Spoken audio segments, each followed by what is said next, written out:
How to increase the lock screen time in any Android phone or Samsung Galaxy S24. So go to settings, and in the settings I'll show you where exactly you need to go. You just need to look for anything which says lock screen, and you just need to click on that, and you will find a lot of options.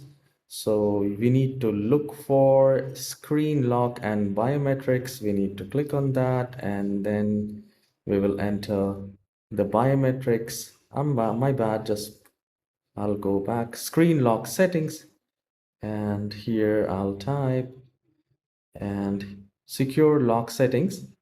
Now you have auto lock when screen turns off. So from here you can make it 30 seconds or a minute. And once you are done, you can simply go back. So from now onwards, whenever you leave your phone idle, it will be locked after a minute or whatever the time you will select. So you can increase the lock time or decrease the auto lock.